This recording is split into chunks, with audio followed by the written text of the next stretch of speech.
Welcome back to another episode of Keen on Australia. I'm your host, Darren Keen, and I'll answer all your questions about moving to Australia and living to Australia.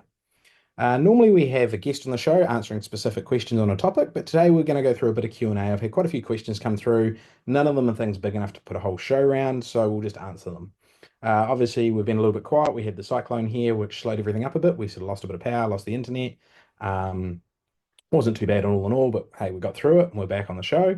We've got some great guests coming up and we're always looking for more. How we find our guests is people reach out to us on our socials. They'll ask us things about moving. And if it's something that we can find a guest on to talk on that topic, we'll get them on the show and we'll answer all the questions possible. So if you've got any questions you want to know about your move or living here, reach out to us anytime and we'll do our best to answer them as soon as we can. Today, we're going to have a bit of Q&A.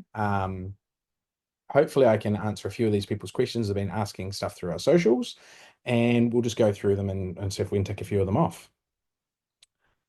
First one, how fast can I buy a car?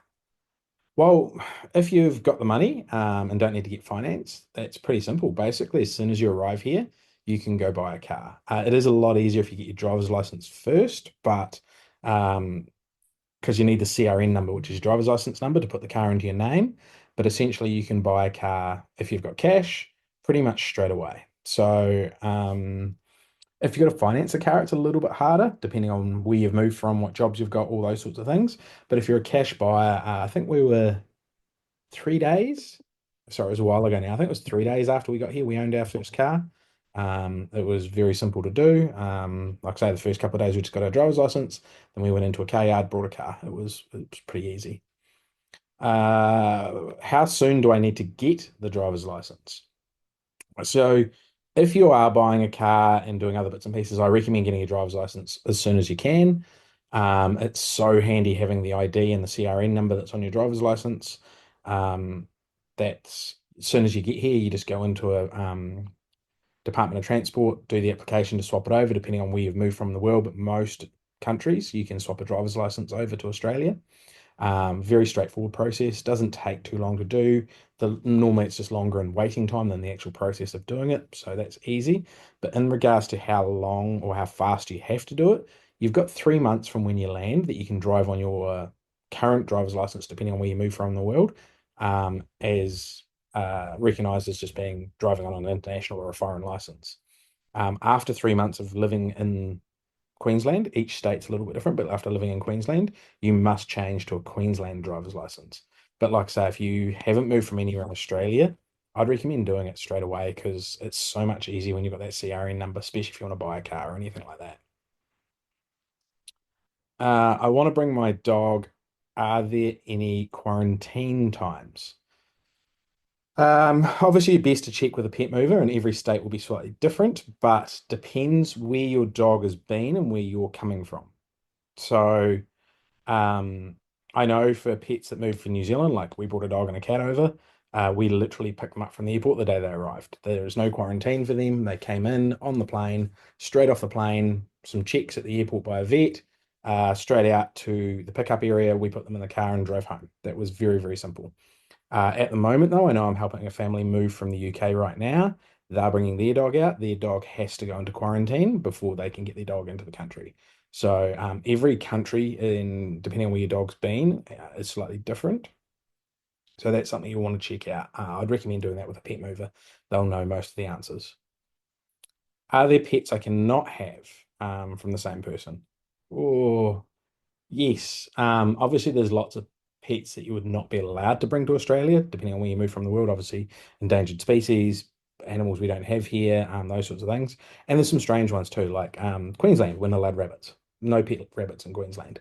So dogs, I know there is some dogs that are not allowed to be brought into Australia at all anymore. So there is a restricted dog list. Again, reach out to a pet mover wherever you're moving from, tell them what you've got and where you want to move to in Australia. Make sure you say what state, because every state is a little bit different. But in general, most cats, dogs, all those sort of things you can bring with you pretty easily. Here's someone asking how the hurricane was. As I said at the start of the show, it wasn't too bad. It was a lot of rain, a lot of wind, it's still a lot of damage to the beach and things like that. Like the commercial cost will be a lot.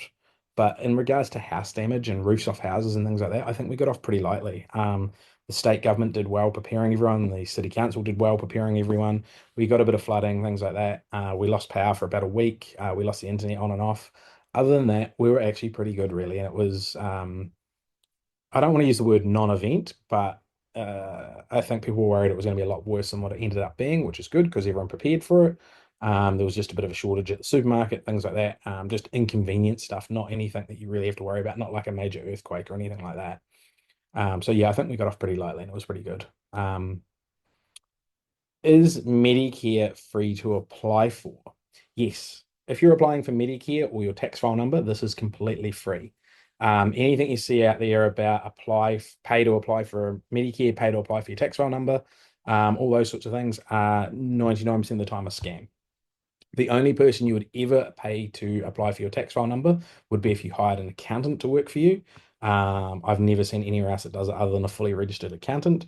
Medicare, I've never seen anyone that actually applies on your behalf. I don't think you're allowed to apply on someone's behalf. I think they have to do it themselves, and you need to be here to do the application. So, the links are in our free book. You can download that off keenonproperty.com. There's links in there straight to the government website. You just fill in the application. It's just a PDF. It's all free. I wouldn't imagine there's anywhere out there that you can actually pay. And all the ones that pop up as sponsored ads at the top, definitely scams and don't pay any of them. How soon can I buy a house? Great question. How soon can you buy a house? That's a very open question for person by person.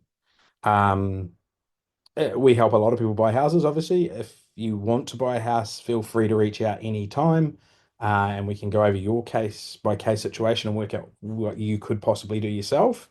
But in general, if you've got cash, we just helped a cash buyer. Literally, they were in the country a couple of days. We went and put an offer on a house that's theirs. Not a problem because they didn't have to sort finance. People with finance, depending on how much of a deposit you've got, what jobs you've got, those sorts of things, those we can normally do after one payslip. So again, pretty quickly. And then lots of people will say, "Oh, I talked to the bank. They said I can't get a mortgage for 6 months." Well, that's not entirely true. That might just be one bank policy. So I always recommend if you're wanting to move and purchase, reach out to us directly, and we can go over your individual case and give you an idea of what you could buy and how quickly you could do it. Because everyone's just a little bit different. Just depends where you move from, what visa you're on, if you're on a visa, what jobs you've taken, what income you've got, what deposit you've got, all those sorts of things. But in general, a lot of people can move pretty much straight after they buy straight after they move. And it normally takes about a month for a house to get all the inspections and checks and all done and settle through the lawyers and whatnot. So I think the fastest we've had someone move into their house is probably 5, 6 weeks from the day they landed. So relatively quickly in the scheme of things. Um, Interesting one. For our next question, sorry, when is the best time of year to move? Um, yeah, great question. Uh, it's very case by case. I would say the best time to move is when it's the best time for you. But in regards to probably the easiest transition, I would say the best time would be about this time of year, around April, May. Reason being, it's still nice and warm. It's starting to cool down. You get a bit of warmth, etc., but you then get to go into winter, go through winter in places like Queensland, and then it warms back up, and then you get a whole year nearly before you're back into summer. Um, there's no real bad time to move as such, but the time I'd be careful of, I've helped people move close to Christmas. Obviously, everything shuts down for Christmas. It's quite hot and humid. January through New Year's, etc., right through to Australia Day. A lot of things are a bit slow, a little bit harder to get rental homes. A lot of places don't do furniture deliveries, all those sort of things. It's that time of year where you're very, very unsettled. If there was a bad time of year to move, I would say it would be around the Christmas, New Year's period, probably 15th of December through to the 15th of January. If you could avoid that period of time is probably the best to avoid. The rest of the year is pretty good. Um, Moving October, November, it's pretty hot by then. And then obviously you go right through summer and then come out the other side. So in regards to getting used to the climate, it's probably a little bit harder, but still completely doable. We've helped lots of people move at that period of time. But the ones that think they transition the best, especially if they're moving from colder climates, is they come about now. So this is April, we're recording the show. Come about April, May, get through, bit of warmth, cools down into our summer. Sorry, our winter. Our winter's not exactly cold. They get through winter, then it just slowly gets warmer and warmer, and they get a bit of lead-in time to summer, which makes for an easy transition for most people. So, if anyone's got any questions out there, feel free to reach out to us on any of our socials. Obviously, you can get us on Facebook, TikTok, Instagram, all those places through our website. Then we can answer any of those questions. If there's something we're going to do us a deep dive on, we'll get someone in, let us know. Or maybe you've moved and you've been here a while now and you'd like to tell your story. We're always looking for people that want to tell their story about their move. So we're always looking for more guests. If anyone wants to come on the show, please reach out to us. It'd be great. Otherwise, we'll catch up with you next time we're out here on Keen on Australia, and we'll have another great show and talk to you all again soon.